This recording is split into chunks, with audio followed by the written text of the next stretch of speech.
Wonderful good morning. പേര് സനു സോമൻ. വീട് കണ്ണൂർ ജില്ലയിലെ ഇരിട്ടി എന്ന മലയോര മേഖലയിലാണ്.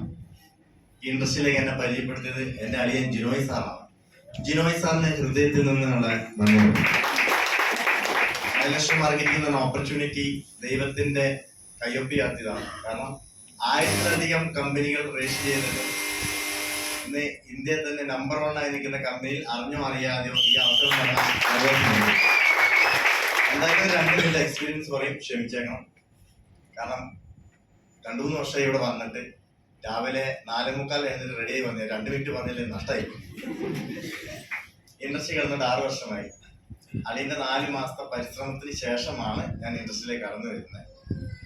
ഡിഫറൻസ് എനിക്ക് നിങ്ങളോട് വളരെ ചുരുക്കത്തിൽ 2 മിനിറ്റ് കാര്യങ്ങൾ പറയാനുള്ള നിങ്ങൾ ഹൃദയത്തിൽ നിന്ന് കേൾക്കണം. അളിയൻ നിർബന്ധിച്ചാണ് ഈ ബിസിനസ്സിൽ കൊണ്ടുവന്നത്. അളിയന്റെ ഒരു ചോദ്യം 2-3 കാര്യങ്ങൾ പറഞ്ഞപ്പോൾ ഉണ്ടായ തിരിച്ചറിവ്, അറിവിനേക്കാൾ വലുതാണ് തിരിച്ചറിവ്. അവിടെ നിന്നാണ് എന്റെ സക്സസ്. ചോദിച്ച ചോദ്യം ഇതാണ്: സനു, നിന്റെ ബാങ്ക് ബാലൻസ് എന്താണ്?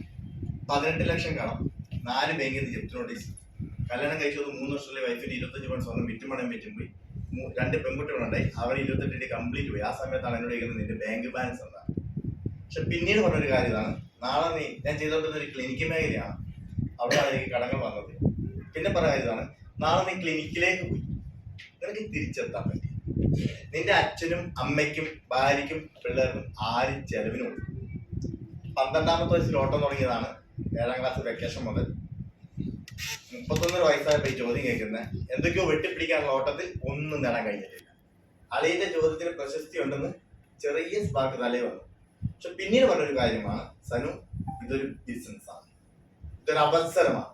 ഇപ്പൊ നീ നിൽക്കുന്ന മുങ്ങിത്താഴം പോകുന്ന കത്തല്ല. ഈ അവസരത്തിൽ നിനക്കൊരു കച്ചിത്തുമ്പ് കിട്ടി. ഇതിൽ ISO മാർക്കിംഗ് ഉണ്ടോ എന്ന് നോക്കാതെ കയറി നിൽക്കാൻ പറ്റിയിട്ടുണ്ടെങ്കിൽ ഇത് ലക്ഷ്യസ്ഥാനത്തേക്ക് എത്തുന്ന വണ്ടിയാണ്. നീ ലക്ഷ്യത്തിൽ പിന്നെ പറഞ്ഞ അതെന്നെ വല്ലാതെ സ്പർശിച്ചു.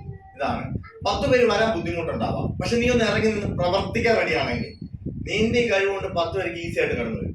ആ 10 പേര് കടന്നു വന്നിട്ടുണ്ടെങ്കിൽ അത് പിന്നെ 100 മാറും. ഇനി 100 പേരായ സമയത്ത് നിന്റെ കാലുളുക്കി കിടന്നു, നിനക്ക് വെളിയിൽ പോകാൻ പറ്റില്ല. നിന്റെ കൂടെ വന്ന 100 പേര് പല്ല് തേക്കും കുളിക്കാൻ ചെയ്യുമ്പോൾ നിന്റെ അക്കൗണ്ടിൽ കാശ് വരും. ഇത് കച്ചവടമാണ്. സാധനം സെയിലായ പ്രോഫിറ്റ് കിട്ടും. 100 പേര് വന്നു, ഇനി 100 പേര് 10 പേരെ കൊണ്ടുവന്ന 1000 ആവും.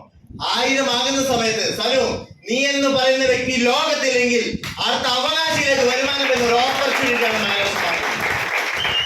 പിന്നെ പറഞ്ഞു പോയിന്റ്, എടാ നിന്റെ നോമിനി അടുത്ത നിനക്ക് വേണേ അച്ഛനെയോ അമ്മേനെയോ ഭാര്യ പിള്ളേരെ ആരെ വേണേലും ആക്കാം. 3 വർഷം സ്നേഹിച്ചു കിട്ടിയാണ്. ഞാൻ എന്റെ ഭാര്യനെ തന്നെ ആക്കി. ഇതിൽ എന്തൊക്കെ സംഭവിക്കുന്നു പറയാൻ പറ്റത്തില്ല.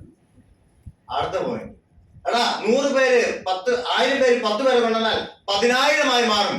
10,000 മാറുന്ന സമയത്ത് നീ നിന്റെ ഭാര്യ ഇല്ലെങ്കിൽ മക്കളുടെ അക്കൗണ്ടിലേക്ക് വരുമാനം വരുന്ന ഒരു ഓപ്പർച്യൂണിറ്റി എന്ന് പറഞ്ഞപ്പോ പിന്നെ ഈ ബിസിനസ് ചെയ്യാൻ ആലോചിച്ച് നിൽക്കുന്ന ഒന്നില്ല.